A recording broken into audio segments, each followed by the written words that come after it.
రాజపూజ్యం 4, అవమానం 2. ఎక్కువగా ఆదాయం తక్కువగా కనిపిస్తున్నారు ఈ సంవత్సరం. ఆదాయం తక్కువగా ఉందని మెగవడక్కర్లేదు.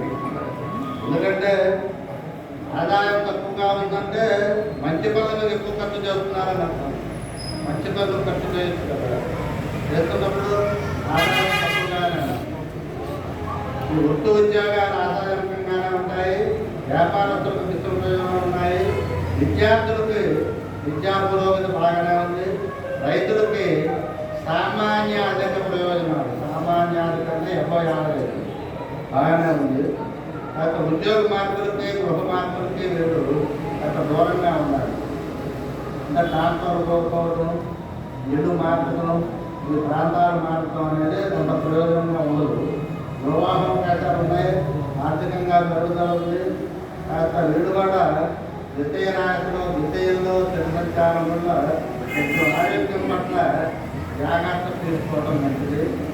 కాస్త వ్యక్తిగత జాతర పరిశీలన అప్పుడప్పుడు చేసుకుంటూ ఉండాలి. కుంభరాశి వాళ్ళు, ఈ కుంభరాశి వాళ్ళు ఆంజనేయ స్వామి ఆరాధన బాగా చేసుకుంటూ ఉన్నారు. అంజనానందం జగం జానకీ భోగనాశనం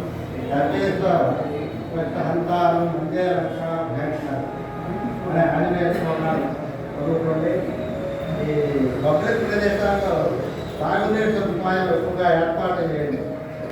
తర్వాత ఈ పేదవాళ్ళకి వీళ్ళు దుప్పట్లు మీరు దానం చేసుకోండి. సంవత్సరం మీకు వీలైనప్పుడు మీరు తోచిన దుప్పట్లు సహాయం చేస్తూ ఉన్నాం. ఇక మీనరాశి, మీనరాశి వాళ్ళకి ఈ సంవత్సరం ఆదాయం 14, వ్యయం 11, రాజపూజ్యం 7, అవమానం 2. వీళ్ళకి వృత్తి ఉద్యోగాలు సానుకూలంగానే ఉన్నాయి. ఉన్నప్పటికీ కూడా కాస్త మార్పులు ఉండవచ్చు.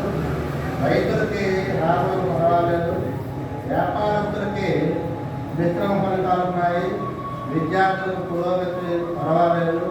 కాస్త వీళ్ళు ఎక్కువగా శ్రద్ధ చూపాలి చదువు పట్ల. ఈ ఆధ్యాత్మికతపై ఆసక్తి పెరుగుతుంది కదా. కుటుంబంలో సంతోష ఆనందమైన సంఘటనలు జరుగుతాయి.